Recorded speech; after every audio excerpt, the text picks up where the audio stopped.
I'm going to whisper for you this video. I'm going to do my best to remember to whisper. Sometimes I forget. I'm trying out a slightly different setup. I've actually put you on a music stand, which is why I have this weird shadow over my face and a little bit of lens flare. It's cinematic. You can call me Michael Bay. I am unwell at the moment. I've got a bit of a cold, so I'm going to have this menthol thingy, and hopefully that makes me feel a bit better. That's it there. Okay. Now I'm trying to find the balance between leaning back because I want you to see the lava lamp. Let us all just bask in the glory of the lava lamp for a moment.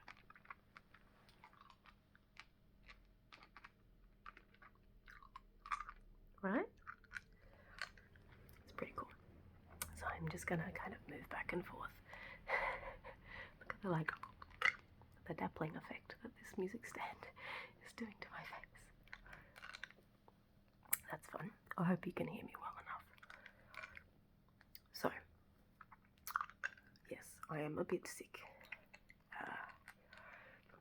I still went into work today, unfortunately, because capitalism, right? I can't really afford to take time off work, so I went in and I wore a mask and tried to be as responsible as possible, but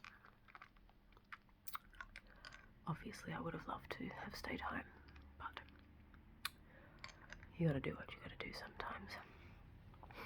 And I'm sorry, I'm all sniffly and everything, and if there's cuts in this video, usually I don't stop and start, but if I do in this video, it's because I've had to stop to blow my nose, so I'm sorry about that. Obviously, you don't want to see that on camera, I'm sure. There might be people out there for whom that is relaxing.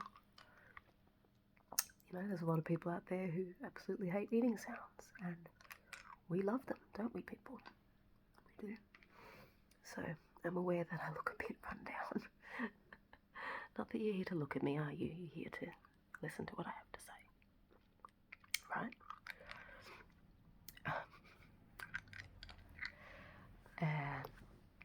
I know I did a story time last time, which people seem to enjoy, so I'll have to get myself into more silly situations that I can tell you about. But I'm running on very low brain power today. So I'm going to read something to you and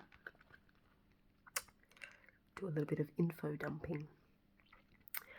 Tell you a little bit about something that I've developed a bit of a special interest in the last little while. Stand by, I'm going to blow my nose. Okay. You know when you have a cold that persists for a number of days, you have to keep blowing your nose and then you start to get rashy around your nostrils. That's what I've got going on now. So I'm using the front facing camera on my phone so that you don't get all the detail. I'm always thinking about you guys. So, as I was saying, I discovered this particular topic a couple of months ago, and came about when I was browsing Reddit one evening, as I am wont to do, and I came across this subreddit about solo board games. Did you know that solo board games are a thing? I did not know that. So yeah, as the name suggests, they're board games that are one player. And this is something that a lot of people are into. Okay, stand by. I'm going to stop warning you every time I pause to blow my nose. You know what's happening.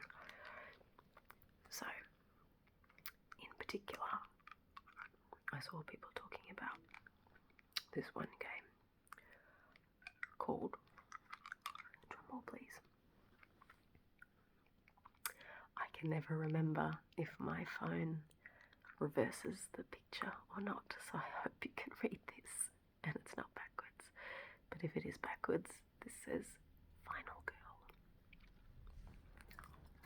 Final Girl. And this is the rule book, and I'm going to read from the rule book to you shortly. But first I will tell you a little bit about what this is. So, if you are familiar with the horror movie slasher genre at all, sorry, traffic. It's quite late at night, but you know, they don't know that. So the Final Girl is a film trope in horror movies and slasher movies where the serial killer is picking off victims one by one until finally there is just one girl left, and she's usually plucky and full of attitude and ready to take this guy on, whether she survives or dies, but she is the final girl.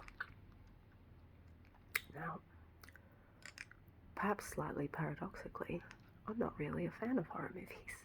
In fact, I'm not at all. I do not like to be scared in that way. Some people really enjoy the feeling of going to a scary movie and feeling scared. I got way too much anxiety day to day in my life to be inviting more of it into my life. And I really hate jump scares. If anybody is of a similar vintage to me, I'll be 30 this year, I don't mind telling you that. So I was born in the mid-90s and sort of grew up with the internet, but sort of with the proto-internet. Not the way it is today, you damn kids, with your TikTok. But watched a lot of flash animations growing up, and something that was popular for a moment in time there, and you still come across them occasionally, so thankfully my algorithm doesn't ever seem to show them to me, so, I consider that a success. It's the notion of a screamer, or like a scary prank video. Does anybody remember these or have come across these in your time? I remember my brother and I were on the shared computer in the computer room, you know, back when the computer room was a thing, going through all these different flash animations, most of which were pretty, well, they weren't all innocent, some of them were quite rude and naughty, but, you know, for the most part, we were enjoying ourselves. And then one day we came across this video that was ostensibly like a lyric video. It was a song. It was like a romantic song. I haven't thought about this in a long time, actually. It's a bit of a traumatic memory. It feels silly to say that, but it is. And so I guess the idea is that you're watching along and you're sort of, it's like a lyric video, so it's sort of bouncing along the lyrics as this voice is singing. And then somewhere, you know, like 30 seconds in or whatever, out of nowhere it cuts to what I now know is, what's her name, Linda Blair in The Exorcist, I think that's her name. Just a still image of her as The Exorcist and a high-pitched scream. And, you know, it's meant to be a prank, it's meant to make you go, oh, that's not what I was expecting, sort of thing. And most people, I've found when I talk to them about this, it's the sort of thing that they can just brush off and go, well, that was annoying, but, you know, I'll get on with my life now. Not me. That video changed me, and not for the better. I lost my trust in humanity the day I watched that video. Yeah, it was really bad. Like, I don't know exactly what it was about it, just that I had the trust that this video was just going to be, sorry, I'm trying to get the lava lamp back in the shot, the video was just going to be something nice and fun, and then to have the rug pulled out from under you like that. And I'm a very visual person as well, I think, and I have quite a good memory, and not a photographic memory or anything like that, but if an image affects me, it's seared into my brain for all time, you know, like I can still remember exactly what that video looked like and sounded like, and how it felt to watch it. And there are a few others over the years. I realise I've gone on quite a tangent now, but I'm hoping to make this video a little bit longer for you guys, so I'm sure you won't mind the departure. A few other videos, one that I remember is like a car. It's a video of a car. It looks like it's an ad for something, or I don't even really remember. It's a car going along this highway. And again, it's like the premise is that you're confused and you're like, well, what am I watching this for? And it hooks you just long enough so that you're probably getting a bit close to the screen to be like, what's all this about? And then there, some horrible thing comes up. But I remember in that video, it wasn't just a still image, it was like an animated thing that like actually came towards the camera. Sorry, this is probably not very relaxing, but I'm hoping that just me talking about this it's okay. It's alright, everybody, you're in a safe space. The screamers can't hurt you here. It's kind of like, you know, a sinister version of a Rickroll, which is an excellent song, by the way. That if you ever want to prank me, guys, please never send me a screamer, but you can send me a Rickroll, because I love that guy. I love that song. When the guy backflips off the wall, that's art. Anyway, so all this to explain to you that I'm pretty sure that is where my hatred of horror movies came from, was seeing that scary prank video at a formative age and just not being able to cope with that feeling.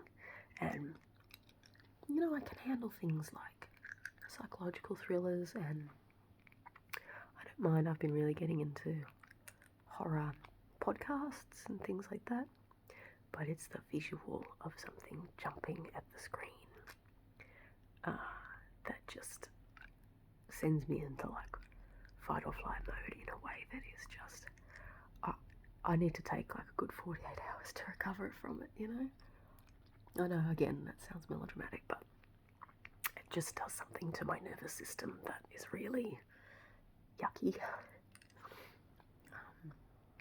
But I know there's people out there for whom it doesn't faze them, and there's people out there for whom they enjoy it. They enjoy that feeling, so kudos to you guys. I'm just going to get another one, so stand by. Okay, I'm back with another one when this one runs out. I won't have any more than two because menthol is quite overwhelming. Actually, I'll pop it in now because this one's getting too small to make noise.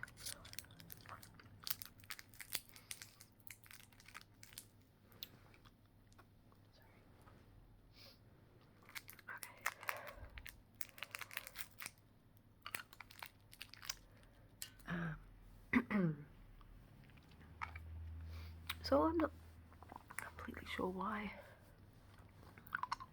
I was drawn to this game, considering it's very much referencing the horror film genre. I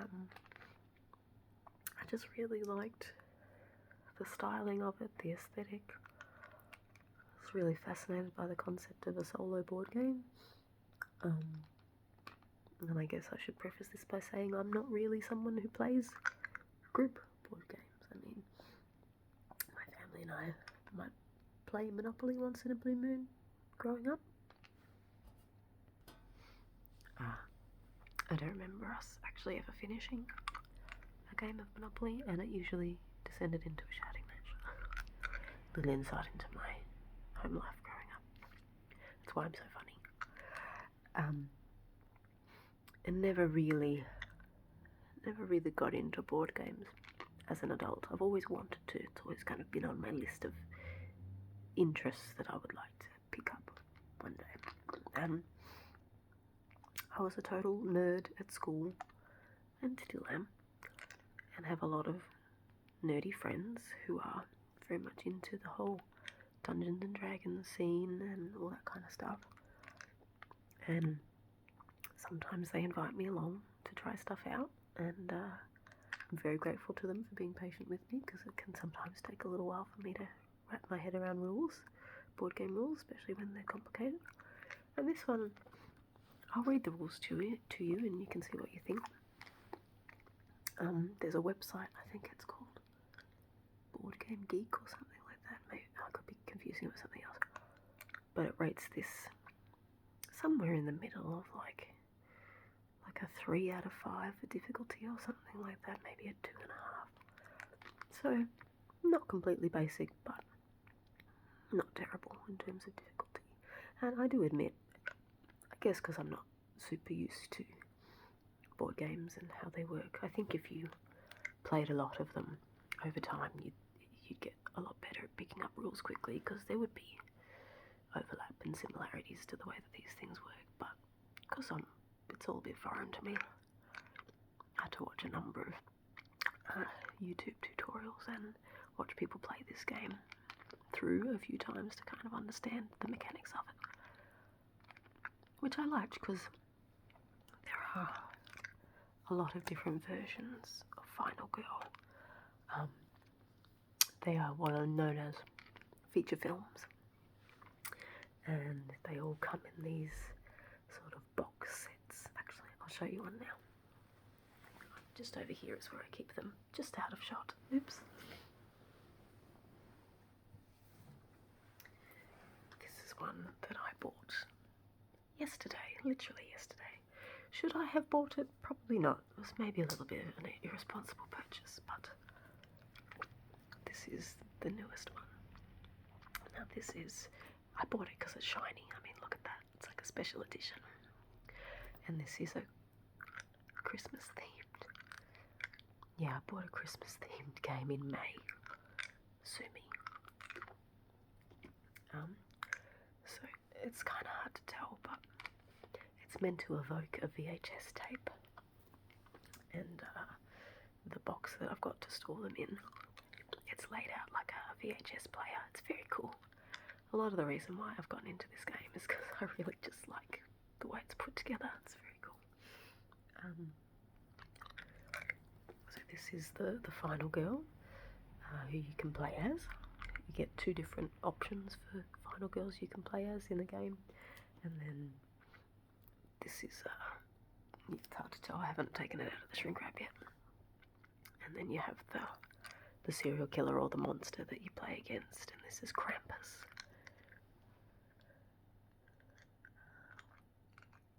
Who's like, I don't know, I just know Krampus from The Office. Isn't that who Dwight plays? Krampus is like the evil Santa or something. I know he's from some myth. Someone can fill me in about Krampus. Anyway, I shouldn't have bought this, because I have like 4 unopened ones that I haven't touched yet. But it's become a little bit of an obsession, which is funny because I've literally only played it twice, and I've owned it now for a bit over a month, so I just like to look at it. Is that bad? Anyway.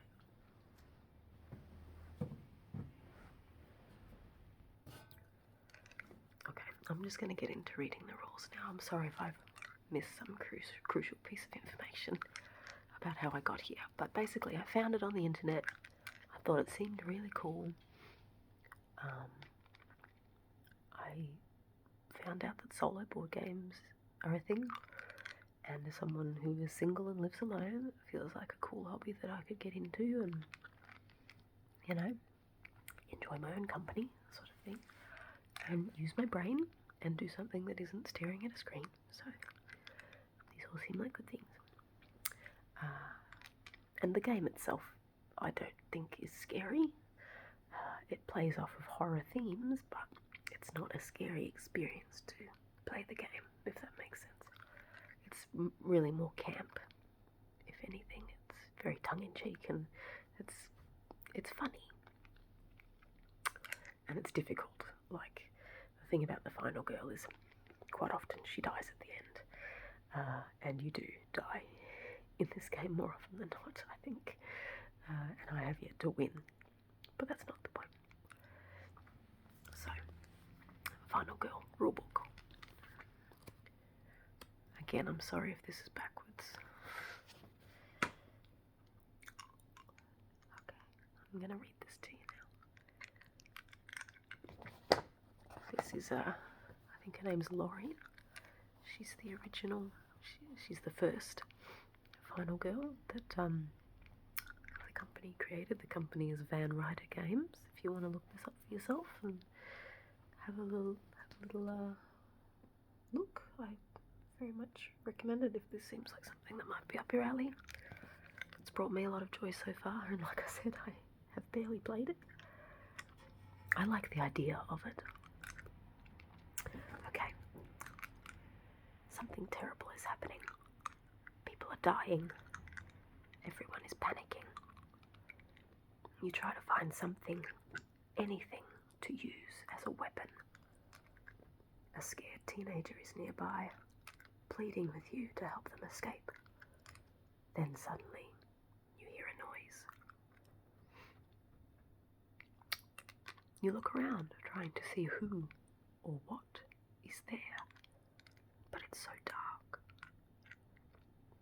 Without warning, the killer appears and decapitates the teenager, whose wide-eyed head rolls and stops at your feet. The killer points at you without saying a word, before turning to find another victim. You run the other way. Escape your only thought. The screams of the dying ringing in your ears. Carnage and death surround you, and your only escape route is blocked. It is then that you realize there is only one reality. Kill or be killed. Everyone else is dead. You are the final girl. What an intro.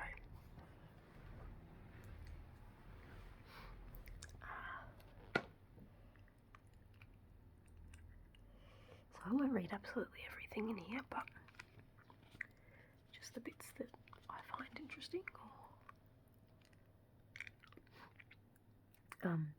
So when I bought this, I bought there's 3 series out at the moment, I think they're working on a 4th one, and I bought series 1, the box set, so that I could get the cool VCR.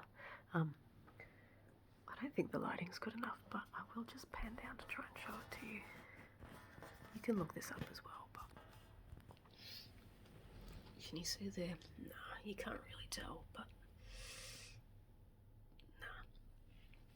sorry, I've lit this in such a way as to try and accentuate the lava lamp.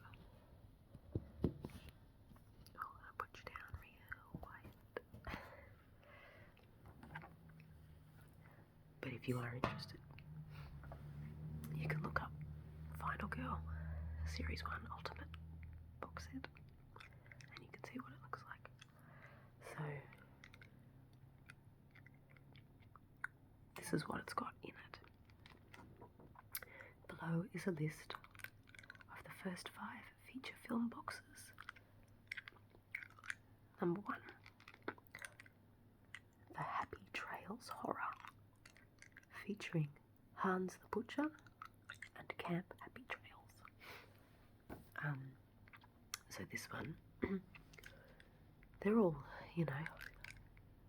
loosely based on existing IP, although I think they're a bit shy about stating it outright for, I imagine, copyright reasons. I think this one is meant to be like Friday the 13th, maybe. Does that take place at a camp? Yeah, well, you know, like I've said to you, I'm not a massive horror movie fan, so I don't necessarily know what they're all referencing, but I kind of more or less get it. So the Happy Trails horror, that's the only one I've played so far. That's sort of the first one and the one that they suggest you start with, because a lot of the other ones have sort of special complicated rules that make it a bit more difficult, a bit more interesting potentially, but when you're just starting out and just learning how to play, which I still am, they recommend that you start with the Happy Trails horror. And so then they've also got The Haunting of Creech Manor, featuring the Poltergeist and Creech Manor. No points for guessing what that's based on. I believe that is Poltergeist. I'm looking forward to playing that one. I've given myself a rule that I'm not allowed to move on to another feature film until I've either beaten the one that I'm on or played it 5 times. And right now I've only played it twice, so I either win in the next 3 goes or I have 3 more goes at it. I don't know what's going to happen first. But only then am I allowed to move on and, you know, trying to get my money's worth. And give them all a chance to sort of figure out all the different quirks, because, yeah, every one of them, the gameplay is different. We've also got Slaughter in the Groves, featuring Inkanyamba and the Sacred Groves. Not completely sure what that one's based on. I think I did know at one point, but I've forgotten. That one is apparently quite difficult. So I'm a little bit scared about that one. And we've got Carnage at the Carnival, featuring Geppetto and the Carnival of Blood. That's carnival themed one. Creepy. And then Frightmare on Maple Lane, featuring Dr. Fright and Maple Lane. And that one is Freddy Krueger. And I'm quite looking forward to trying that one. That one seems like it's going to be fun. Yeah.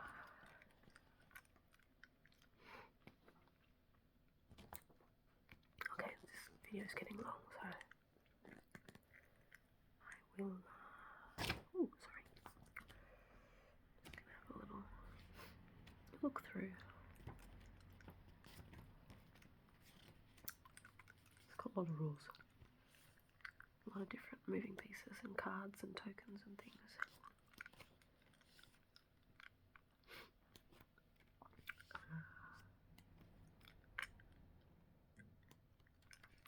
But it's all really thematic and fun.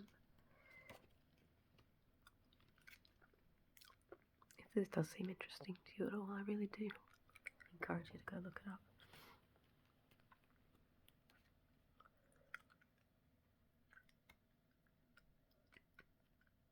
Okay, I'll just read you the game overview and objective, and then we'll wrap up. You are the final girl, facing off against a horrific killer. You will be moving around the location to search for helpful items, save victims, and to confront or run away from the killer. Meanwhile, the killer will be wreaking havoc in many ways, but most of all by killing innocent victims and attacking you. The game only ends one of 2 ways. Either the final girl destroys the killer, or the killer slays her. In the rare instance that both die at the same time, the final girl has won, making the ultimate sacrifice to rid the world of a vile monster. Okay, this menthol is running out, and also it's starting to burn my mouth a little bit. It's a lot of menthol. So that's just a little introduction into something that I've been having a bit of fun with lately. And now that I'm sick at home, maybe I'll have more of a chance to play it. It's a bit difficult in my little apartment. I don't have a table big enough to spread out all of the game pieces, so I end up putting 2 coffee tables together beds fall down the middle and it's not ideal, so I think maybe I'll try and take it to the library or a cafe or somewhere where I can have a big table to myself. That feels a bit selfish, but if I go at a slow time of the day when there's not many people around, maybe it'll be fine. Shout out to Jeff Music Man, because your video that I just watched about REM State, your scary video game, is what sparked off this thought about the horror genre and my feelings about it. So go check him out. A horror aficionado, if there ever was one. Anyway, I'll be back again soon, guys, when I'm feeling a little bit better. I hope you liked